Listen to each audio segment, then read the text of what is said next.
오늘 저희들에게 주시는 하나님 말씀은 마태복음 19장 23절부터 30절까지 말씀입니다. 말씀을 함께 봉독합니다. 예수께서 제자들에게 이르시되 내가 진실로 너희에게 이르노니 부자는 천국에 들어가기가 어려우니라. 다시 너희에게 말하노니 낙타가 바늘귀로 들어가는 것이 부자가 하나님의 나라에 들어가는 것보다 쉬우니라 하시니 제자들이 듣고 몹시 놀라 이르되 그렇다면 누가 구원을 얻을 수 있으리이까? 예수께서 그들을 보시며 이르시되 사람으로는 할 수 없으나 하나님으로서는 다 하실 수 있느니라. 이에 베드로가 대답하여 이르되 보소서 우리가 모든 것을 버리고 주를 따라 싸운데 그런즉 우리가 무엇을 얻으리이까? 예수께서 이르시되 내가 진실로 너희에게 이르노니 세상이 새롭게 되어 인자가 자기 영광의 보좌에 앉을 때 나를 따르는 너희도 12보좌에 앉아 이스라엘 12지파를 심판하리라. 또 내 이름을 위하여 집이나 형제나 자매나 부모나 자식이나 전토를 벌인 자마다 여러 배를 받고 또 영생을 상속하리라. 그러나 먼저 된 자로서 나중되고 나중된 자로서 먼저 될 자가 많으니라. 아멘. 끝까지 가봐야 안다라는 제목으로 오늘 수요예배 말씀 증거합니다.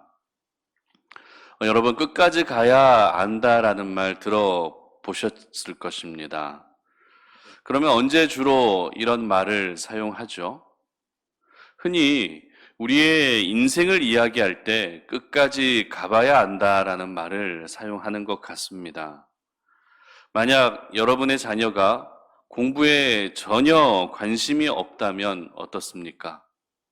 지금 공부에 관심이 없다고 해서 이후에도 앞으로도 계속 공부에 관심이 없다라고 보기는 어렵다는 것입니다.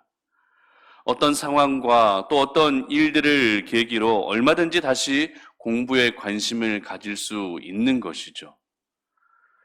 그리고 지금 사업이 잘 되지 않는다고 해서 앞으로도 사업은 잘 안 될 거다라고 이야기하는 것은 그건 좀 어폐가 있는 것 같습니다.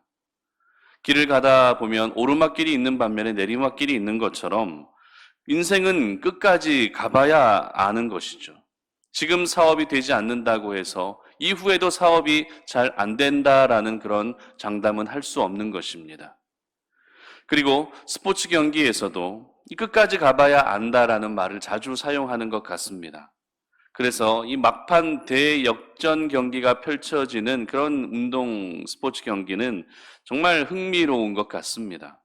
야구는 9회 말까지 가야 알 수 있고 축구 경기에서는 전반전에서 지고 있다고 해서 그 경기에서 끝난 것이 아니라는 것이죠. 후반전이 또 있기 때문에 끝까지 가봐야 결과를 알 수 있습니다. 또한 사람에 대해서도 그 사람이 어떤 사람인지는 끝까지 가봐야 알 수 있다고 이야기합니다. 왜냐하면 그 사람의 진짜 모습은 처음의 모습이 아니라 마지막 모습이 진짜 그 사람의 모습이기 때문에 그렇습니다. 이와 같은 끝까지 가봐야 안다는 말이 나온 이유는 모든 영역에는 상황이 역전될 수 있을 만한 가능성이 얼마든지 있다는 그런 의미인 것입니다. 그 가능성이 비록 작고 희박하다 할지라도 그 작은 가능성이 있다는 것이 중요한 것입니다. 그런데 오늘 본문에서 예수님께서는 끝까지 가봐야 안다는 말과 비슷한 의미의 말씀을 하고 계시는 것을 보게 됩니다. 30절 말씀인데요. 다 같이 한번 읽어봅니다. 그러나 먼저 된 자로서 나중되고 나중된 자로서 먼저 될 자가 많으니라. 아멘. 여러분도 많이 보신 말씀이시죠? 그렇다면 예수님께서 오늘 하셨던 이 말씀은 어떤 상황과 그리고 어떤 배경 속에서 이와 같은 말씀을 하셨습니까? 오늘 본문은 지난주 본문과 이어지는 본문입니다. 지난주에 저희들은 예수님을 찾아왔던 한 부자 청년의 이야기를 한번 생각해 봤습니다.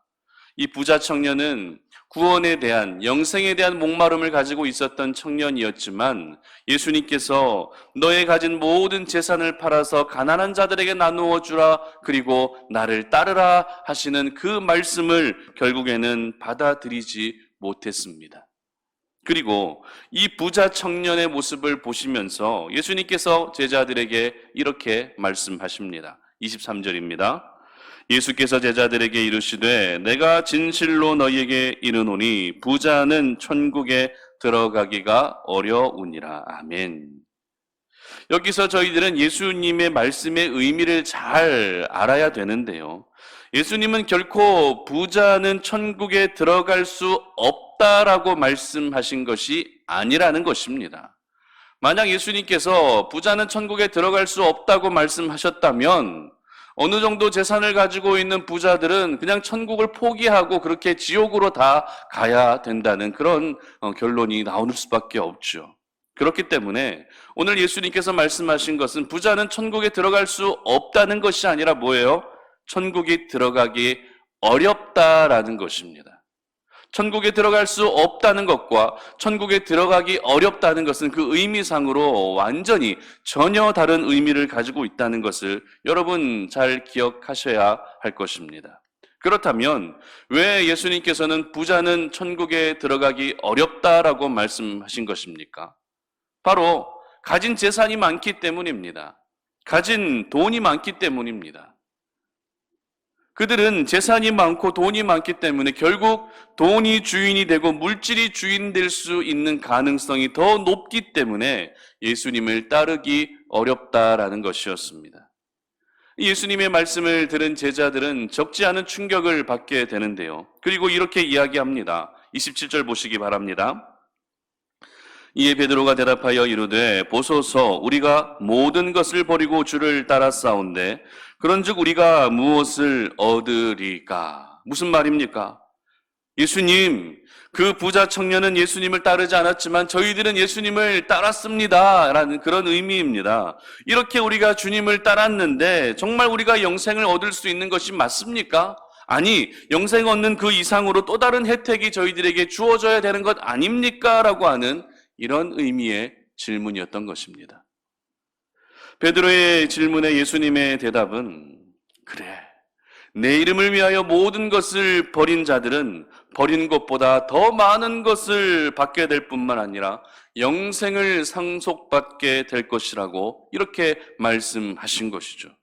그리고 나서 바로 먼저 된 자로서 나중되고 나중된 자로서 먼저 될 자가 많을 것이다 라고 이 말씀을 하신 것입니다. 다시 말해 끝까지 가봐야 안다라는 것입니다.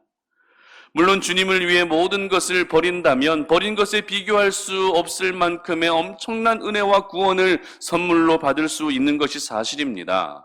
그러나 그로 인해 제자들은 교만해질 우려가 있었기 때문에 예수님은 오늘 먼저 된 자는 나중되고 나중된 자는 먼저 될 수 있다고 하는 끝까지 가봐야 알 수 있다라는 이 의미의 말씀을 하셨던 것입니다.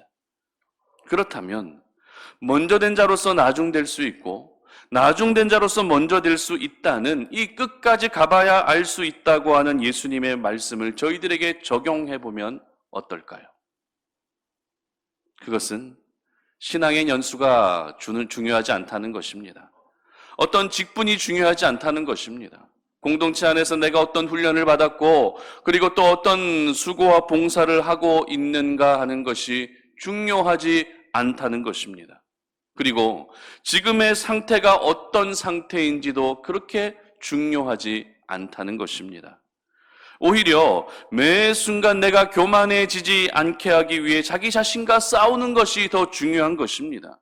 그리고 믿음이 약하다고 해서 내가 신앙의 연수가 얼마 되지 않는다고 해서 주눅들거나 내가 이렇게 늦게 믿었는데 어떻게 천국 갈 수 있겠어라고 이렇게 그냥 자포자기하고 모두 다 내려놓는 것은 안 된다는 것입니다. 우리 하나님을 믿고 섬기는 일에도 끝까지 가봐야 알 수 있는 것입니다. 지금 잘 믿는다고 해서 나중에도 잘 믿는다는 보장이 없는 것입니다. 그렇다고 지금 내가 잘 믿지 못하고 있다고 해서 앞으로도 내가 잘 믿지 못할 것이다라고 장담할 수 없는 것입니다. 그러므로 오늘 본문을 통해 저희들에게 주시는 두 가지 중요한 영적 교훈을 통해 우리가 끝까지 가봐야 알 수 있다라는 의미의 말씀을 하신 주님의 마음을 기억하며 이 마지막 때에 더욱더 하나님이 원하시는 모습으로 빚어져 갈 수 있는 저와 여러분들 되시기를 바랍니다. 첫 번째는 모든 것은 하나님이 결정하시고 판단하신다라는 것입니다. 26절인데요. 다 같이 한번 읽습니다. 예수께서 그들을 보시며 이르시되 사람으로는 할 수 없으나 하나님으로서는 다 하실 수 있느니라. 아멘. 교회 밑에 보면은 서정리 시장이 있습니다. 서정리 시장은 2와 7로 끝나는 날에 장이 열리게 되는데요. 작은 시장이지만 이 장이 열리는 날에는 많은 상인들과 또 지역 주민들로 인해서 굉장히 복잡합니다. 이 시장으로 가다 보면 그 길거리에 내가 팔 물건을 펼쳐놓고 손님을 기다리는 분들이 계십니다. 어떤 물건을 팝니까? 뻥튀기부터 시작해서 음식 재료도 팔고요. 아니면 어떤 도구도 팔고요. 참 많은 것들을 팔고 있습니다. 그래서 그것을 구경하는 것 또한 재미있는 또 모습이라 할 수 있습니다. 그런데 만약에 그 구경하다가 내가 뻥튀기가 너무 먹고 싶어서 이 5,000원짜리 뻥튀기를 손에 들고 그 주인에게 1,000원짜리를 준다면은 어떨까요? 그 주인의 입장에서는, 장사하시는 분의 입장에서는 굉장히 황당할 수밖에 없을 것입니다. 왜입니까? 뻥튀기 가격은 5,000원으로 책정이 되어 있는데 손님이 자기 마음대로 1,000원으로 가격을 내렸기 때문에 기분이 나쁠 수밖에 없습니다. 물건을 사기 위해서는 물건의 가격을 내가 정하는 것이 아니라 그 물건의 주인이 가격을 정하는 것이 맞습니다. 그런데 내가 가격을 임의로 정해서 그 가격을 지불하게 되면 싸움이 나거나 아니면 결국에는 그 물건을 내가 얻을 수 없는 것입니다. 그렇다면 영생은 어떨까요? 구원은 어떨까요? 정답부터 말씀드리면 구원 역시 내가 어떻게 할 수 있는 것이 아니라 구원의 주인 되시는 우리 하나님께서 결정하시고 판단하시는 것입니다. 오늘 예수님은 제자들에게 말씀하시기를 부자가 천국에 들어가는 것보다 낙타가 바늘귀에 들어가는 것이 더 쉽다고 말씀하십니다. 여러분 잘 생각해 보십시오. 낙타가 바늘귀에 들어갈 수 있습니까? 들어갈 수 없습니다. 그런데 예수님은 낙타가 바늘귀에 들어가는 것이 더 쉽다고 말씀하십니다. 오늘 예수님께서 이렇게 부자 청년의 이 영생의 문제를 낙타가 바늘귀에 들어가는 것으로 빗대어 말씀하신 이유가 무엇이겠습니까? 그만큼 사람의 노력, 사람의 의지, 어떤 사람의 힘으로는 절대 구원을 얻을 수 있다는 것을 강조하시기 위해서 이와 같은 사실 말도 안 되는 비유를 하신 것입니다. 그러자 예수님의 말씀에 제자들이 깜짝 놀라며 이렇게 이야기합니다. 25절입니다. 제자들이 듣고 몹시 놀라 이르되 그렇다면 누가 구원을 얻을 수 있으리까? 제자들은 몹시 놀랐습니다. 낙타가 바늘귀로 들어가는 것이 부자가 천국에 들어가는 것보다 더 쉽다고 말씀하시는 주님의 말씀을 듣고 깜짝 놀라면서 그러면 주님, 누가 도대체 천국에 들어갈 수 있습니까? 라는 이런 질문으로 나아가고 있습니다. 여러분, 누가 구원을 얻을 수 있습니까? 누가 영생을 얻을 수 있습니까? 바로 구원의 문제는 사람으로서는 할 수 없지만 하나님으로서는 다 하실 수 있는 줄 믿으시기를 바랍니다. 그렇다면 하나님은 다 하실 수 있다는 이 말씀의 의미는 무엇일까요? 하나님은 다 하실 수 있다는 이 말씀의 구체적인 의미는 무엇일까요? 말 그대로 사람의 노력이 아니라 전적인 하나님의 은혜로만 구원받을 수 있다는 것입니다. 그리고 하나님께서 친히 준비하신 예수 그리스도를 통해서만 구원을 얻을 수 있다는 그런 의미인 것입니다. 그리고 그 구원의 문제는 사람이 판단하고 결정하는 것이 아니라 누가 판단한다고요? 누가 결정하신다고요? 바로 살아계신 하나님이 이 모든 것을 판단하고 결정하신다는 그런 의미인 것입니다. 내가 이렇게 교회도 잘 다니고 이만큼 교회에 헌금도 많이 했고 성경도 많이 읽었고 이렇게 또 중요한 봉사도 하고 있기 때문에 나는 반드시 구원을 얻을 수 있을 것이라고 내가 판단할 수 없다는 것입니다. 그 판단과 결정은 누가 하십니까? 바로 우리 하나님이 하시는 줄 믿으시기를 바랍니다. 그렇기 때문에 오늘도 우리는 물건의 가격을 내 마음대로 결정하는 어리석음을 내려놓을 수 있어야 합니다. 우리 주님께서 이미 책정해 놓으신 예수님의 핏값이라고 하는 그 구원의 가치를 내 힘과 내 노력이라는 가격으로 깎아내리거나 흥정하면 안 된다는 것입니다. 그저 구원의 주인 되시는 우리 하나님께서 모든 죄인들에게 동일하게 제시하신 구원의 방편이신 예수 그리스도를 믿고 받아들이며 마지막까지 기다릴 수 있어야 되는 것입니다. 하나님께서 우리의 구원에 대해서 직접 판단하시고 결정하시기 때문에 주님이 오시는 그날까지 끝까지 가봐야 알 수 있는 것입니다. 시편 기자는 하나님의 판단에 대해서 시편 119편 7절에서 이렇게 고백합니다. 제가 읽어드립니다. 내가 주의 의로운 판단을 배울 때에는 정직한 마음으로 주께 감사하리이다. 아멘. 내가 주의 의로운 판단을 배울 때에는 하나님의 판단이 의롭다라고 고백하고 있다는 것입니다. 하나님의 판단은 언제나 그 어느 한쪽으로 치우치는 판단이 아니라 가장 공평하고 또 가장 정의로운 판단이 우리 하나님의 판단이신 것입니다. 그리고 요한복음 8장 16절에서는 예수님께서 이렇게 말씀하십니다. 만일 내가 판단하여도 내 판단이 참되니 이는 내가 혼자 있는 것이 아니요 나를 보내신 이가 나와 함께 계심이라. 아멘. 예수님은 예수님 자신의 판단이 참된 판단이라고 말씀하십니다. 왜요? 나를 보내신 하나님 아버지가 함께 계시기 때문입니다. 다시 말해 예수님의 판단이 곧 하나님의 판단이며 하나님의 판단이 곧 예수님의 판단이라는 것입니다. 그리고 예수님의 판단에 대해서 아버지 되시는 하나님께서 친히 보증서 주고 계시기 때문에 그 판단은 언제나 참되다는 것입니다.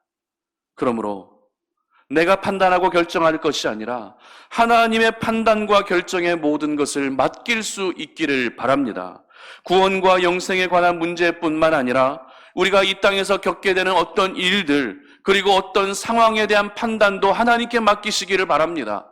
어떤 사람에 대한 판단마저도 하나님께 맡기시고 하나님의 결정에 따르시기를 바랍니다. 내가 판단하지 아니하고 하나님께 그 모든 판단의 주도권을 내어드리게 되면 그것이 바로 하나님의 사람으로서 가장 아름다운 모습인 줄로 믿으시기를 바랍니다. 하나님이 판단하고 또 하나님이 결정하시게 되면 나의 생각과 전혀 다른 상황이 펼쳐질 수도 있는 것입니다. 하나님이 판단하시고 결정하시면 세상에서 바라보는 해석과 전혀 다른 해석이 나올 수도 있는 것입니다. 끝까지 가봐야 알 수 있다는 것은 우리의 생각과 하나님의 생각에는 큰 차이가 있다는 그런 의미인 것이죠. 그러므로 내 힘과 내 노력과 내 열심으로 무언가 이루려고 하는 삶의 방식이 이제는 하나님이 친히 이루시는 것을 신뢰하고 또 맡겨드리는 삶으로 바뀌어질 수 있기를 주님의 이름으로 축복합니다. 우리 성도님들의 그 하루하루의 삶이 내가 판단하고 내가 결정함으로 인해서 실수가 반복되는 그런 인생을 살지 마시고 구원에 관한 문제뿐만 아니라 내 인생에 겪게 되는 모든 문제들의 판단과 결정을 하나님이 하시도록 그 주도권을 내어드리시는 우리 성도님들 되시기를 주님의 이름으로 축복합니다. 두 번째는 언제나 마지막을 의식하며 살아야 한다라는 것입니다. 30절인데요. 다 같이 한번 읽어봅니다. 그러나 먼저 된 자로서 나중되고 나중된 자로서 먼저 될 자가 많으니라. 아멘. 코로나19로 인해서 전 세계 사망자 수가 330만 명이 넘어가고 있습니다. 340만 명이 가까워오고 있는데요. 확진자는 무려 1억 6천만 명이나 됩니다. 코로나19 바이러스가 처음 발견되고 나서 1년 6개월가량 지난 시점에 사망자 수가 330만 명, 340만 명 이렇게 나오고 있습니다. 그렇다면 그렇게 사망하신 340명의 사람들은 내가 코로나19에 감염되어서 죽을 것이라는 것을 알고 있었을까요? 몰랐을까요? 아마 아무도 예상하지 못했을 것입니다. 그저 다른 사람과 동일하게 늙어서 죽거나 아니면 어떤 병에 걸려서 죽거나 아니면 어떤 사고로 인해서 죽을 것이다라고 그렇게 생각했지, 코로나19 바이러스에 감염돼서 죽을 것이라고 예상하신 분들은 아마 아무도 없을 것입니다. 이 바이러스 감염으로 인한 이들의 갑작스러운 죽음은 그 가족과 지인들에게 큰 아픔을 가지고 온 그런 사건이었죠. 그리고 갑작스럽게 죽음을 맞게 되었다는 것은 그들은 모두 죽음에 대한 아무런 준비도 하지 못한 채 숨을 거두었다는 것을 의미하기도 합니다. 이제 우리 사회 곳곳에서는 그 시대의 키워드의 변화가 있게 된다고 합니다. 그래서 그 중에 우리가 바뀌게 될 키워드 중에 한 가지가 어떤 것인가 하면 바로 밤이라고 하는 키워드입니다. 밤. 사람들의 생활 패턴이 이제는 새벽에서 밤으로 바뀌게 된다는 것이죠. 그러면 교회도 자연스럽게 새벽 예배는 점점 사라지게 될 것이고 아침 기도회나 아니면 저녁 기도회로 바뀌게 될 가능성이 높다는 것입니다. 사실 이 부분에 대해서는 저도 오래전부터 고민하고 있었던 부분입니다. 왜냐하면 우리 송탄 지역의 특성을 여러분들도 알고 계시는 것처럼 새벽 예배가 시작되기보다 더 빠른 시간에 송탄의 하루는 시작됩니다. 현장에서 일하러 나가시는 근무자들은 새벽 3시, 4시가 되면 준비해서 나가십니다. 그렇게 일찍 하루가 시작되는데 그렇게 새벽 예배를 드린다는 것은 과연 얼마나 의미가 있을지 항상 질문이 생겼습니다. 물론 그 새벽에 나와서 기도의 자리를 채우고 기도하는 건 너무너무 중요하지만 이것이 오히려 형식을 지키고 있는 것은 아닌가라고 하는 그런 고민이 저에게는 아직도 있습니다.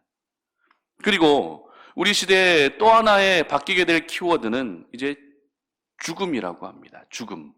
무슨 말입니까? 바이러스에 감염되어서 돌아가시든 아니면 사고에 의해서 갑작스럽게 죽음을 맞게 되시든 이렇게 사람들의 죽음이 더 많아지게 될 것이라는 것입니다. 태어나는 생명보다 죽어가는 사람들이 더 많을 것이기 때문에 죽음에 대한 준비가 필요한 시대라는 것을 말하는 것입니다. 여러분, 죽음을 다른 말로 표현하면 마지막이라고 표현할 수 있을 것 같습니다. 출생이 시작이면 죽음은 마지막인 것이죠. 그래서 한 생명이 태어났을 때 그 생명의 시작을 보면서 많은 사람들이 축하해주고 행복해합니다. 그러나 그 시작은 얼마 지나지 않아 모두 잊혀지게 됩니다. 그리고 사람들의 기억 속에 남는 것은 무엇입니까? 시작이 아니라 바로 마지막이 기억에 남게 된다는 것입니다. 오늘 먼저 된 자로서 나중되고 나중된 자로서 먼저 될 자가 많다는 예수님의 말씀은 끝까지 가봐야 안다라는 그런 의미라고 말씀을 드렸죠. 이 끝이라고 하는 것은 다양한 의미를 가지고 있지만 무엇보다 이 마지막이라는 것을 가장 잘 대변해 주는 표현인 것 같습니다. 그러므로 하나님의 사람들은 오늘을 살아갈 때 언제나 그 마지막을 의식하며 살 수 있어야 되는 것입니다. 하나님 앞에서는 물론 지금의 내 모습도 너무너무 중요하지만 마지막 모습은 어찌 보면 더 중요할 수 있다는 것입니다. 지금 내가 아무리 충만해 있다 할지라도 마지막 주님 오시는 그날 내가 충만하지 않다면 무슨 의미가 있겠습니까? 직장에서도 마찬가지입니다. 처음 입사했을 때 열심히 일하고 인정받았다고 해서 그 사람이 계속해서 그 현장에서 인정받는 것은 아닙니다. 마지막 퇴사하는 그 시간까지도 수고를 다했을 때 인정받을 수 있는 것입니다.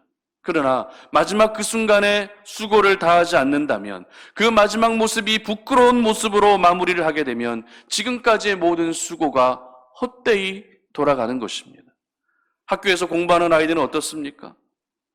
어렸을 때 주변에서 영재 소리를 아무리 들어도 그 마지막 모습이 늘 지혜로운 사람의 모습이 되어야 하는 것입니다. 저도 어렸을 때 정말 똑똑하다 이런 이야기를 많이 들었거든요. 글씨도 빨리 떼고 정말 이렇게 영재라는 소리는 못 들었지만 정말 그 시골에서 대단한 아이가 났다라는 그런 이야기를 들었습니다.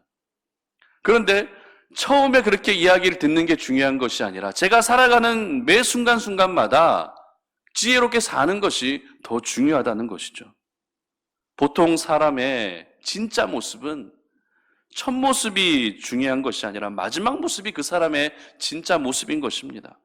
아무리 생각해봐도 맞는 말인 것 같습니다. 마지막 모습이 은혜가 되는 것이 하나님의 사람들의 모습이어야 한다는 것입니다. 처음과 마지막 모습이 다르다면 그것은 세상의 사람들에게 뿐만 아니라 하나님에게도 죄송스러운 모습이며 덕이 되지 못하는 모습인 것입니다. 그렇다면 여러분은 처음은 좋았지만 마지막은 좋지 않았던 사람 하면 누가 먼저 가장 떠오르십니까?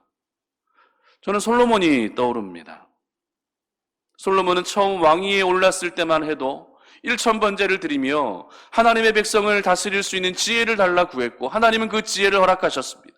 그리고 하나님이 허락하신 그 지혜를 가지고 얼마나 하나님의 영광을 드러내며 멋진 인생을 살았습니까? 그러나 솔로몬의 마지막은 어땠죠? 이방 여인을 사랑합니다. 이방 여인을 사랑하다 보니 그들이 섬기고 있는 이방 신들을 자기도 섬기고 있습니다. 결국 마음이 하나님에게서 떠나버렸던 솔로몬의 모습을 저희들은 너무나도 잘 알고 있습니다. 열왕기상 11장 4절인데요. 한번 보겠습니다. 제가 읽어드립니다. 솔로몬의 나이가 많을 때 그의 여인들이 그의 마음을 돌려 다른 신들을 따르게 하였으므로 왕의 마음이 그의 아버지 다윗의 마음과 같지 아니하여 그의 하나님 여호와 앞에 온전하지 못하였으니. 아멘. 이처럼 마지막이 하나님 앞에서 온전하지 못했던 솔로몬의 행실로 인해 선택받은 이스라엘 민족은 분단 국가가 되어버립니다. 두 개의 나라로 나뉘어져 버리게 되는 것입니다.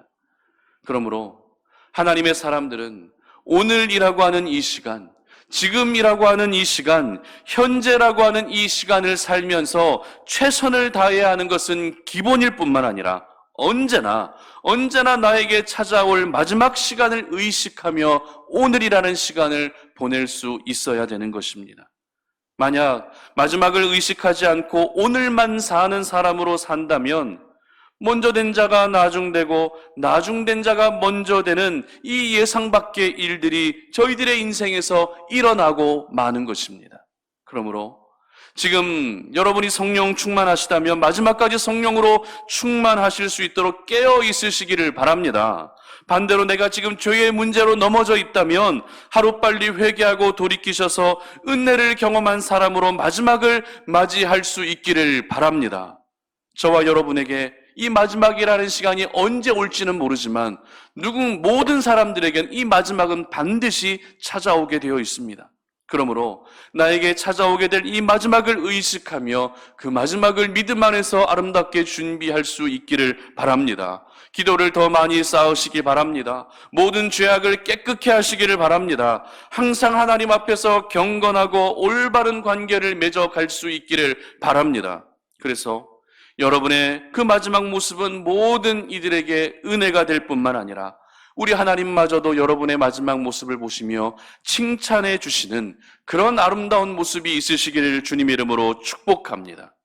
여러분의 마지막 모습이 결코 먼저 된 자가 나중되는 일이 없으시기를 바랍니다. 나중된 자가 먼저 되는 일만 가득하시기를 주님의 이름으로 축복합니다. 말씀을 맺겠습니다. 끝까지 가봐야 알 수 있습니다. 끝까지 가봐야 결과를 알 수 있고요. 끝까지 가봐야 마음을 알 수 있습니다. 끝까지 가봐야 정답을 알 수 있습니다. 지금 여러분의 상태, 지금 여러분의 모습, 지금 여러분의 상황이 중요한 것이 아니라 끝까지 갔을 때 마지막에 남겨져 있는 그 모습이 여러분의 진짜 모습인 것입니다. 예수님은 부자 청년의 모습을 통해 제자들에게 먼저 된 자는 나중되고 나중된 자로서 먼저 될 자가 많을 것이다 라고 말씀하셨습니다. 제자들은 분명 먼저 된 자들이었습니다. 그러나 그들도 얼마든지 나중될 수 있었기 때문에 예수님께서 이와 같은 말씀을 하신 것입니다. 먼저 된 자는 교만해져서는 안 됩니다. 먼저 된 자는 안주해서도 안 됩니다. 반면에 나중된 자는 결코 포기해서는 안 됩니다. 왜입니까? 끝까지 가봐야 알 수 있기 때문입니다. 모든 것은 하나님이 판단하시고 하나님이 결정하시기에 오늘을 살아가고 있는 그 시간들 속에서도 항상 마지막을 의식하며 살아가시는 우리 송탄 오륜의 모든 가족들이 되시기를 주님의 이름으로 축복합니다. 기도하겠습니다. 하나님 아버지 감사합니다. 오늘 이 밤에 우리가 수요 저녁 예배를 주님 앞에 드리면서 오늘 저희들에게 들려주신 생명의 말씀을 우리의 심령 깊은 곳에 담습니다. 아버지 하나님, 끝까지 가봐야 알 수 있는 주님의 말씀, 먼저 된 자가 나중될 수 있고 나중된 자가 먼저 될 수 있다고 하는 이 주님의 말씀을 우리의 심령 깊이 새깁니다. 그렇기 때문에 하나님, 오늘을 살아가면서도 우리가 교만하게 행하지 아니하게 하시고 안좋아하지도 아니하게 하시고 그렇다고 포기하지도 않는 하나님의 사람들이 되게 하여 주시옵소서. 모든 판단과 결정은 하나님이 하시기에 그 모든 주도권을 주님 앞에 내어드리게 하시고 오늘을 살아가고 있지만 항상 마지막을 의식하며 살아갈 수 있는 하나님의 사람 되게 하여 주시옵소서. 그래서 그 마지막 모습을 보시며 하나님이 칭찬하실 뿐만 아니라 주변의 많은 이들에게도 은혜를 끼칠 수 있는 그런 귀한 우리 송탄 오륜의 모든 가족들 되게 하여 주시옵소서. 감사드리며 예수님의 이름으로 기도드립니다. 아멘.